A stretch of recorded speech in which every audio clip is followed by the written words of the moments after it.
બહુજન આર્મીના સંસ્થાપક લખન દુવા નલિયાના સ્થાનિકોની સાથે થોડાક દિવસ પહેલા નલિયા ખાતે સામૂહિક આરોગ્ય કેન્દ્રની વિઝિટ કરવામાં આવી હતી.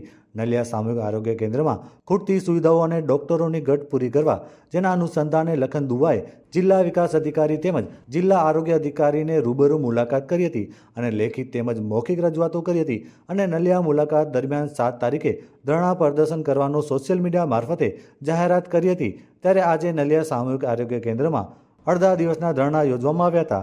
આ ધરણા પ્રદર્શન દરમિયાન જાણવા મળ્યું હતું કે જો સરકાર દ્વારા માંગો તાત્કાલિક પૂરી કરવામાં નહીં આવે તો અબડાસા તાલુકાની જનતા સાથે રહી માંગો પૂરી કરવા માટે 1 મહિના બાદ મોટું આંદોલન કરાશે તેવી ચીમકી ઉચ્ચારવામાં આવી હતી. સામૂહિક આરોગ્ય કેન્દ્રમાં વિવિધ સમાજના આગેવાનો અને જિલ્લા પંચાયતના કોંગ્રેસના સદસ્ય સૈયદ તકીસા બાવા, અબડાસા કોંગ્રેસ પ્રમુખ અજીતસિંહ જાડેજા, મંજીભાઈ મહેશ્વરી સહિત મોટી સંખ્યામાં ભાઈઓ અને બહેનો ધરણા કાર્યક્રમમાં જોડાયા હતા. ખાસ આ દરમિયાન સત્તા પક્ષે આરોગ્ય વિભાગ દ્વારા કોઈ પણ મુલાકાત લેવામાં આવી નહોતી. સંગઠનનો સંસ્થાપક છું લખન દુવા અને છેલ્લા શિક્ષણ, આરોગ્ય, રોજગારી, દારૂબંધી જેવા જે સામાન્ય માણસની સમસ્યાઓ છે જે કોઈ નેતાઓ ઉપાડતા નથી એ સમસ્યાઓ માટે 6-7 વર્ષથી કચ્છમાં લડી રહ્યા છે. ચોક્કસ હું છેલ્લા કહું છું 6-7 વર્ષથી આ તમામ મુદ્દા ઉપર લડત લડી રહ્યો છું. છેલ્લે અમે રાપરમાં પણ આ મુદ્દા ઉપર આંદોલન કર્યા. દર મહિને એક વખત રાપર જવાનું પણ મારું થતું હોય છે. તો મને લાગ્યું અહીંયાથી મને ઘણા બધા ફોન આવતા અહીંયા કને હોસ્પિટલમાં સગવડ નથી, માટે ભુજ જીકેમાં એ લોકો આવતા, ત્યાં મને મળતા કે લખનભાઈ એકવાર નલિયા આવો, તમે ત્યાં કને જુઓ, તમને લાગે કે ખરેખર સગવડ નથી તો તમે આંદોલન કરજો. અહીંયા આવ્યો ત્યારે આ પત્રકાર મિત્રો, સામાજિક આગેવાનો, તમામ લોકો મને મળ્યા. અહીંયા હોસ્પિટલમાં હું આવ્યો અને હાલત જોઈ તો એકદમ ખરાબ છે. જે સરકારી મહેકમ છે એ પ્રમાણે 8 ડૉક્ટરો અહીંયા કને હોવા જોઈએ, 8માંથી એક પણ ડૉક્ટર આ હોસ્પિટલમાં નથી અને બહુ ભયંકર પરિસ્થિતિ ખરાબ છે. આવી તો રાપરમાં પણ હોસ્પિટલની હાલત ખરાબ નથી, એટલી હાલત ખરાબ આ નલિયા સામૂહિક આરોગ્ય કેન્દ્રની છે. માટે અહીંયા બીજી વખત આવ્યો ત્યારે સમાજના અલગ અલગ આગેવાનોને મળ્યો.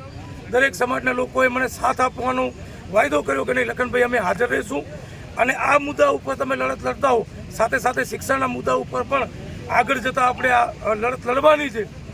આ બેઝ ઉપર પણ અલગ અલગ સ્કૂલોમાં જઈ હું પોતે રૂબરૂ નિરીક્ષણ કરીશ.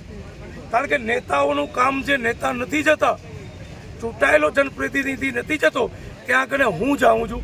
આ મારો એક રેકોર્ડ રહ્યો છે. સત્તા પક્ષ દ્વારા MLA છોડો, એમનો તાલુકા, જિલ્લા કે સામાન્ય કોઈ કાર્યકર્તા પણ અહીંયા કને આવીને નથી કીધું કે અમે આ BJPમાંથી છીએ. માટે એમ કહી શકાય કે સત્તા પક્ષનો માણસ કોઈ નથી આવ્યો. હું આભાર માનું છું તકીસા બાવાનો કે પોતે એક પક્ષમાં જોડાયેલા જે હોદ્દા ઉપર છે છતાંય પણ પાર્ટી અને પક્ષને છોડી અને ન્યાયની અવાજ માટે, ઇન્સાનિયત માટે બાવા અહીંયા કને આવ્યા છે.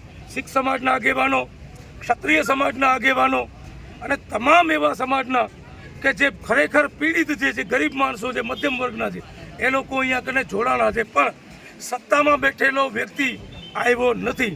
મતલબ કાંઈક ને કાંઈક જોલ છે. અને મહિના દિવસનો સમય સરકારને અમે આપીએ છીએ. લેખિતમાં રજૂઆત આજથી 15 દિવસ પહેલાં જ જિલ્લા વિકાસ અધિકારીને, જિલ્લા આરોગ્ય અધિકારી પાસે હું કરી આવ્યો છું.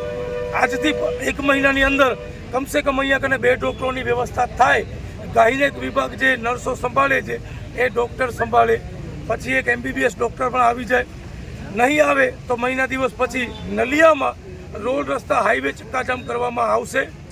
એ ચક્કાજામ આપણે જોયું હશે કે અદાણી GK જનરલ હોસ્પિટલ માટે હું મુન્દ્રા અદાણી પોર્ટ ઉપર પણ ગયો હતો, ત્યાં કને પણ અમે રોડ રસ્તા બંધ કર્યા છે. આ તો સરકાર છે, કોઈ મોટી તોપ નથી. લખનભાઈ ચૂંટેલા પ્રતિનિધિઓ તો અહીંયા 100% ખબર લે છે, હોસ્પિટલો લે છે, અભ્યાસ માટે પણ લડત અમે આપી રહ્યા છીએ. એ સંમતિ હું આપણે કહું છું. હા, એમાં કદાચ સરકાર અમારી નથી, અમે વિપક્ષમાં બેઠેલા છીએ અને વિપક્ષનો કાલે પણ રોલ અમે ભજવો તો અમારો પ્રમુખ શ્રી પોતે મારા પ્રશ્નો ગુમ કરી નાખવામાં આવ્યા હતા. કારણ કે જે એ પ્રશ્નો એવા સળગતા પ્રશ્નો હતા કે જે એ લોકોને ક્ષમતા હતા, ભારતીય જનતા પાર્ટીને ક્ષમતા હતા. એ બાબતે ખરેખર જ્યારે મારો ખુલાસો માંગવામાં આવ્યો ત્યારે મેં ખુલાસો પણ આપી દીધું છે. પણ સત્તા પક્ષની રીતે જે પણ તમે કહી રહ્યા કોઈ સાચી બધા રાજકીય માણસો એવા નથી.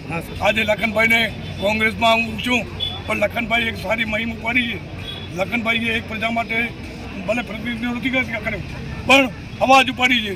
તો સાચી અવાજની સાથે લખનભાઈને હું ટેકો લઈ રહ્યો છું.